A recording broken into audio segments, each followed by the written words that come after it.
Do you feel like you're publishing a new episode each week manually and just trying to catch up with the overwhelm of publishing new podcast episodes? Well, in this video, I'm going to share with you how you can produce 3 months of content, have it all scheduled in 7 days or less. And if you guys want more podcasting tips, definitely hit subscribe and the notification bell, but more on how can we do this content batching coming up. Hello, what is up? Marc Guberti from Profitable Public Speaking. And if you guys are pumped about how you can have 3 months of content created, done, scheduled within 7 days, and you're pumped about that, definitely hit the like button of this video to let me know. So there are 3 different steps to making this happen, to having 3 months of content in 7 days. Step number 1 is to actually just do some basic math. Figure out how much content you need to make that happen. So for me, what I do on Breakthrough Success, I do 2 episodes a week. On Profitable Public Speaking, I do 1 episode a week. So for me, it's 3 episodes a week. If you have 1 podcast, it's weekly. It's definitely a lot easier to do the batching because you need to produce less episodes to hit that 3-month milestone. Now, step number 2 is going to be slightly different if you host a podcast where it's just you or if you interview people.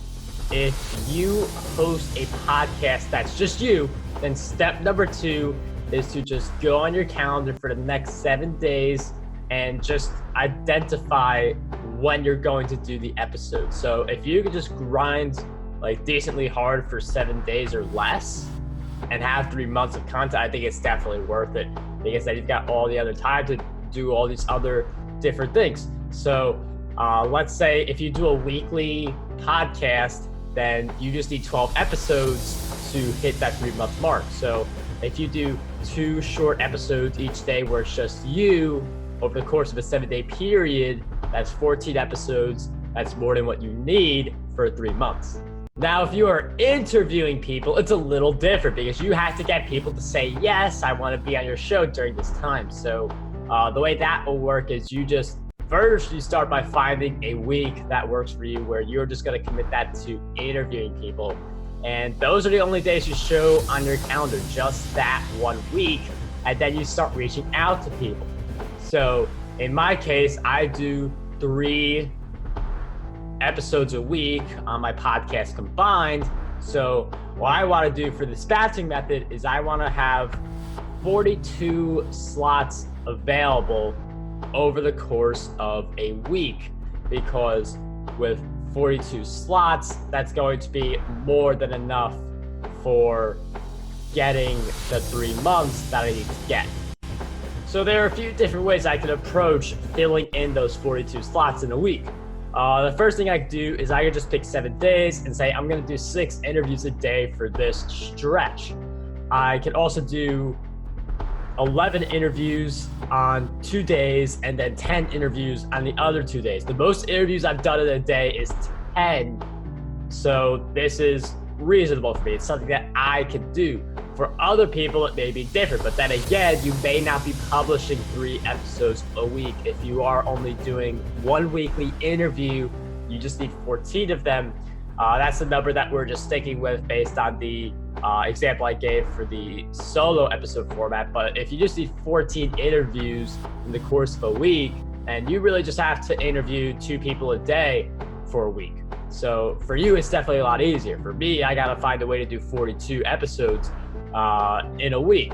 So that's just basically getting the availability on your calendar. So it's even an option, because if you do all this outreach, but you only have like 10 spots on your calendar, you need 14 or you need 42 or whatever it is you need, it's not going to happen just because of math.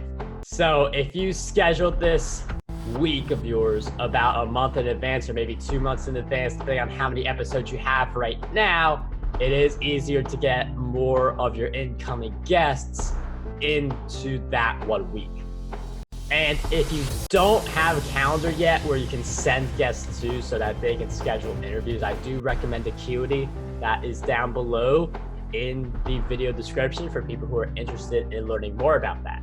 Our final part of this video is the editing. because it's one thing to do all the content, but that doesn't mean it's scheduled and ready to go. So for a podcast, that means editing, that means show notes, that means all these different things. So during each interview, take the notes in that moment.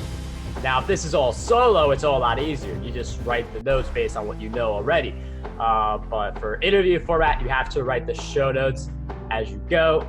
When it comes to editing, there are different ways to do this. You can pick one day and batch edit them all.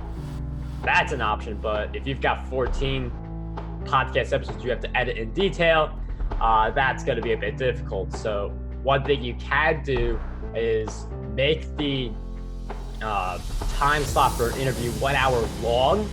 And if you don't finish within an hour, like I always make my interviews an hour long, but they're mostly 20 to 30 minutes. So post conversation could develop. I did a video where I talked about how some of those post conversations actually lead to clients. It should be up there. But with that extra time, if you have 30 extra minutes after the interview, that's when you can be editing. So I sometimes edit my episodes in between interviews, and that's just a lot less for me to do at the end of this stretch. So instead of having, like, in my case, 42 episodes to edit, it may be 5 to 10 because I'm doing the editing, I'm doing the uploading to YouTube and Libsyn in between interviews. And that's pretty much how you batch your podcasting. Know your math, get people into the calendar, or figure out for a solo episode when you're going to record. And to cap it all off, make sure you have a process for editing and uploading. You can do that in between episodes if you are interviewing people. And if you guys are wondering, how do I make money with podcasting? How do I get more listeners? How do I even launch one in the first place? Well, we have a great resource for you, the Profitable Podcasting Summit. This is a free virtual event where over 20 people gathered to share how you can launch, grow, and monetize your podcast. These people, some of them are actually making full-time incomes with their podcast. It is all they do. Other people, they make a full-time income, but the podcast really fuels the rest of their business and makes that possible. So a lot of really awesome people came together for this virtual summit, which is free. You can get your free ticket at profitablepodcastingsummit.com, which will also be in the description of this video. So if you guys want more podcasting tips, tricks, strategies, make sure you subscribe and hit the notifications bell. And if you've done that already, I know you're serious about podcasting, so we're just going to throw a video up here for you to continue watching to further enhance your knowledge on podcasting. So signing off, what I want you guys to do is to dream big, achieve greatness, and unlock your potential today.